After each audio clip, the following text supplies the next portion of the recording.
Now, about this time, and folk, none of us can imagine this. You hear a rumor from a trader one day that there's a vast horde of people coming at you. But the Roman government sent a bunch of emissaries on horseback to see if it was so. And they learned that there were vast hordes of people, just more than you could see and more than you could count, stirring up. When they lit their campfires, they created smoke that could be seen for miles. These were the Huns. The Huns were coming in from what is today the area close to Mongolia, Turkestan, or whatever, one of the stands. Your book says from Central Asia. They were forced out of Mongolia. I mean, your book will say they were forced out by their neighbors who didn't have room for them, but they were also forced out by climate change, global cooling. These people went west in search of a home, and they threatened both the Germans and the Romans. And again, folk, we can't imagine what that's like. The Romans knew their army was not big enough to handle them. The Germans, they couldn't handle them, and one Roman king in this area committed suicide rather than fight him. Now, we'll say this. The group was, they're the Huns. They were led by Attila the Hun. A lot of times these men were cowards. There was one city that said, you can burn us, but we're not going to open our gates to you. And they closed their gates and set up their shields on the side, and they kept defending the city until it stayed at that city a month, and then Virion packed up and went on and left them alone. To show you something else about how courageous Attila was, Attila wound up going to Rome, or going down into Italy. He did not go to Rome. Instead, now, back in, I had a pupil a few years back ask, how did the Pope become so powerful? One of the things that made the Pope really powerful was Pope Leo went out and talked to Attila the Hun. Now, this is documented history. And according to the accounts, it made it appear like Pope Leo had persuaded Attila not to attack Rome. However, further research has shown, I mean, keep in mind, Italy is a peninsula, that there was an army of combined Germans and Romans on its way here, and Attila was afraid, hey, I might be trapped here in this peninsula. So rather than fight Rome right here, Attila decided to leave Italy rather than be trapped here on this peninsula with no outlet, no way.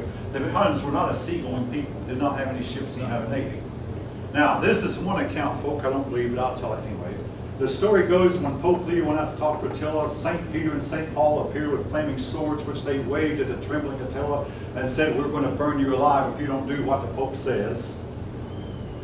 This story was told, but nevertheless, what is true is the Pope went out and talked to Attila, and what is also true is that Attila left without attacking Rome.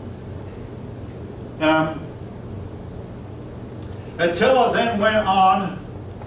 He engaged a combined Roman and German army, and the combined Romans and Germans together defeated. Attila went back east with his men, and he died from nosebleed. He drowned in his sleep. He had taken on a new wife, and oh, she was just terrified. They found her. When he wouldn't come out, and the day got hotter and hotter, and he wouldn't come out of his tent, and finally someone said, we ought to at least peek in. They found her just crying because she was afraid she'd be killed, and he was dead. She was afraid she'd be, but they did not blame her with killing him. Instead, his sons divided up his wealth among them, and they went to live in a place here that is today called Hungary, named after the Huns. And today we're starting to translate some Hungarian documents, and they might tell us a little bit more about Attila than we knew 40 and 50 years ago. Now, I read a book about it when I was in grad school, and these authors wound up concluding that Attila the Hun had not done anyone at all any good. That he was a thoroughly, totally evil man, and everything he did was evil. What he did, he almost destroyed Western civilization. He just slaughtered mercilessly. He sent Europe into the Dark Ages, both the Germans and the Romans, and he contributed greatly to the destruction of the Roman Empire. Be that as it may, he goes down in history as one of the most evil men who ever lived, along with Genghis Khan, who we'll talk about later. Genghis Khan, Attila the Hun, some of these men who almost wiped out the light of civilization and had nothing to offer in its place. All right. Now your book goes on into, oh yeah, the Visigoths sacked Rome, and all this was upsetting to a lot of Roman people, including St. Augustine. It just meant, I mean, hey, it would almost be like one of these days Washington, D.C. getting sacked. You know, enemy army coming in and sacking the city of Washington. But anyway, Rome was sacked in 410. Then eventually, to make a long story short, the Roman Empire fell. And we have been wondering ever since, what caused the Roman Empire to fall? Well,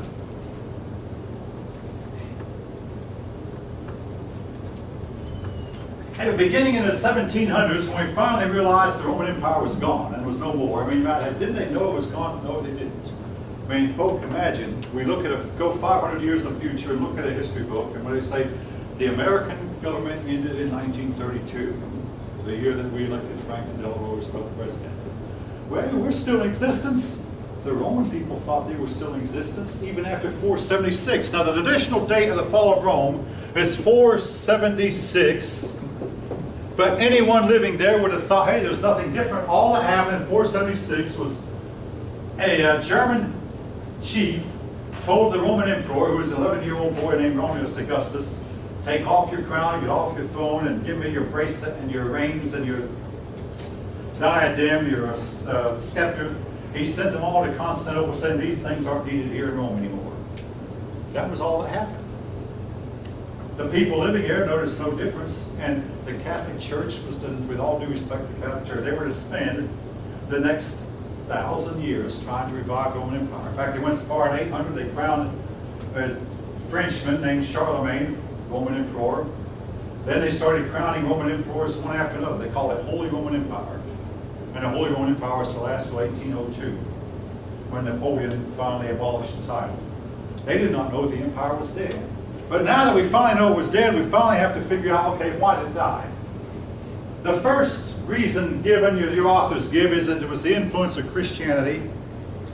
You can believe that if you want to, and I've had more than one student say, yeah, Christianity destroyed it. If you think that, you have to explain why it was Christian Western Europe who wound up becoming really big and inventing the TV, the radio, the steam engine, the gasoline engine, the airplane. You have to explain that later, but nevertheless, you can believe what you want to. A lot of people blame lead poisoning. They use lead pipes. And the lead poison led to a mental decline. Now, folks, maybe you can, don't you ever do this. But when I was a young kid living home, my dad worked for a while for a plumber, and these plumbers would use lead to seal plumbing pipes. And my dad somehow brought the lead home, and we boys would put the lead in tin cans and melt the lead, and the tin can would melt, and pour the mold into form chess pieces.